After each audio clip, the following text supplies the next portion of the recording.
எல்லாருக்கும் வணக்கம். இன்றைக்கி நான் ஒரு சிம்பிளான டிஷ் தான் சொல்லிக் கொடுக்க போகிறேன். இது செய்கிறதுக்கு நம்மளுக்கு என்ன தேவைன்னா, பச்சை மிளகா, தக்காளி பழம், வெங்காயம், அப்புறம் ஒரு 3 மிளகாய், சிவப்பு மிளகாய், அப்புறம் தேவையான அளவுக்கு நெத்திலி மீன். இப்போ நல்லா அடுப்பில் ஒரு கடாயை வச்சுட்டு பட்டு அடுப்பை தட்டி விட்டுட்டு தேவையான அளவுக்கு எண்ணெய் வந்து கொஞ்சம் கூடுதலாகவே ஊற்றிக்கோங்க.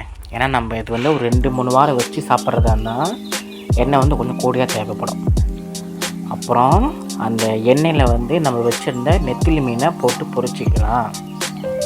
நம்ம பொரிக்கிற அந்த மீன் வந்து நல்லா கிறிஸ்பியாக பொரிக்கணும். நல்லா கிறிஸ்பியாக பொரிச்சாதான் நம்மளுடைய இந்த ரெசிபிக்கு கரெக்டாக இருக்கும். அப்போ நம்ம நல்லா பொன்னிறமாக பொரிச்சுக்கோங்க. நீங்கள் பார்த்தீங்களா, இந்த மாதிரி பொன்னிறமாக நம்ம பொரிச்சிக்கணும்.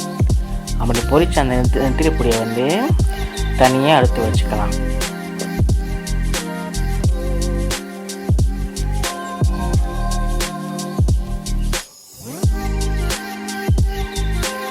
இப்போ அந்த நெத்திலி மீனை வந்து நல்லா நுணுக்கி வச்சுக்கோங்க. ரொம்பவும் பவுடராக நுணுக்கக்கூடாது. நம்ம எவ்வளோ அளவுக்கு நம்மளுக்கு அந்த கிறிஸ்பினஸ் வேணுமோ அந்த அளவுக்கு நீங்கள் நுணுக்கி வச்சுக்கோங்க.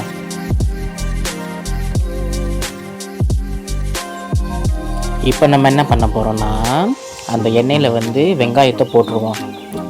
வெங்காயத்தை போட்டுட்டு நம்ம வெட்டி வச்ச தக்காளி பழத்தையும் போட்டுக்கணும். தக்காளி பழம் போட்டுட்டு நம்மளுடைய ரெட் சில்லியும் க்ரீன் சில்லியும் போட்டுக்கலாம். போட்டுட்டு நல்லா நம்ம வதக்கி எடுக்கணும். அந்த கண்ணாடி பதத்துக்கு வெங்காயம் வர அளவுக்கு நம்ம வதக்கணும்.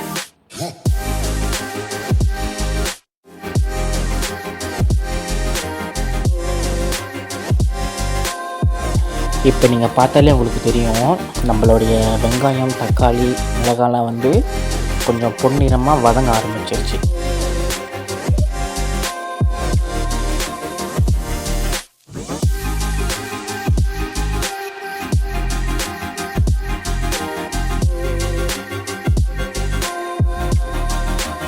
அப்போ இது என்னுடைய ஃபர்ஸ்ட் வீடியோங்கிற ஒரு காரணத்தினால ஒயிட் கிளாரிட்டி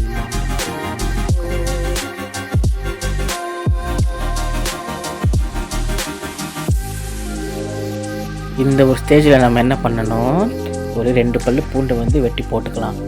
இந்த பூண்டு வந்து நம்ம ஆரம்பத்திலே போட வேண்டியது, ஆனால் நான் மறந்துட்டேன். அப்போ இந்த டைமில் நம்ம இந்த பூண்டை போட்டுக்கலாம்.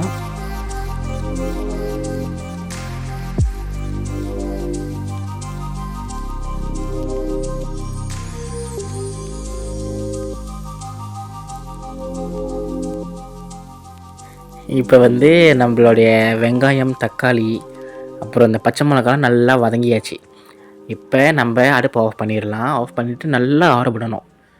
நல்லா ஆறுனதுக்கப்புறம் ஒரு பிளெண்டரில் போட்டு நம்ம இதை அரைச்சிக்கலாம். ஏன்னா நம்மளுக்கு வந்து இது ரொம்பவும் ஸ்மூத்தான பேஸ்ட்டாக இல்லாமல் ரொம்பவும் ரஃப்பான பேஸ்ட்டாக இல்லாமல் ஒரு மீடியம் அளவில் நம்ம அரைச்சி எடுத்துக்கணும்.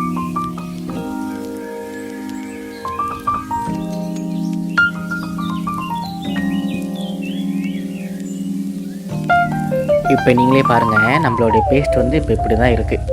ரொம்பவும் நான் ரஃப்பாக அரைக்கலை, ரொம்பவும் ஸ்மூத்தாக அரைக்கலை, ஒரு மீடியம் அளவில் தான் நான் அரைச்சி வச்சுருக்கேன்.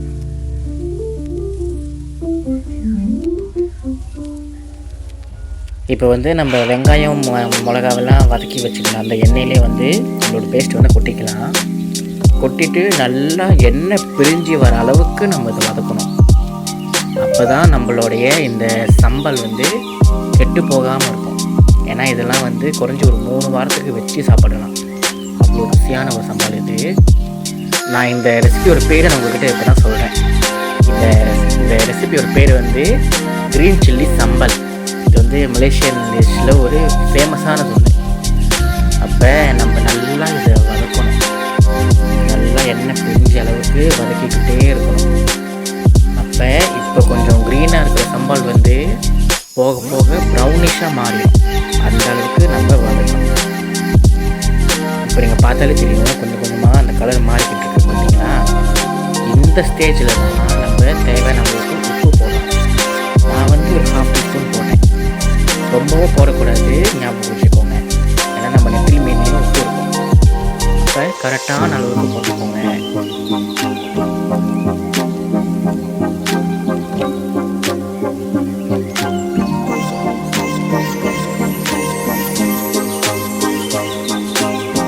நீங்கள் பாருங்கள், இப்போ நம்மளுடைய சம்பல் வந்து நல்ல ப்ரௌன் கலர் வந்துருச்சு பார்த்தீங்களா? இந்த ஸ்டேஜில் நம்ம பொரித்து நுணுக்கி வச்ச நெத்திலி மீனை போடணும். போய் நான் நெத்திலி மீன் போட்டுட்டு கொத்துனா அப்படி ஒரு பொருட்டு, இப்படி ஒரு பொருட்டு, அவ்வளோதான். நம்மளுடைய க்ரீன் சில்லி சம்பால் டக்கராக ரெடி ஆயிடுச்சு. இப்போ பார்த்தீங்களா எப்படி இருக்குன்னு நம்மளுடைய க்ரீன் சில்லி சம்பல். இது வந்து ஒரு ஆத்தென்டிக் மலேசியன் டிஷ். நம்ம இது வந்து ஹாட்டான ரைஸ் வச்சு சாப்பிடணும், இட்லி, தோசை, எதோட வச்சு சாப்பிட்ணுமோ அது எல்லாத்துக்கும் இந்த டிஷ் வந்து விட்டு போகும். நான் வந்து இன்றைக்கி ரைஸோடு தான் வச்சு சாப்பிட்றேன். உண்மையாலே அவ்வளோ ருசியாக இருக்குங்க.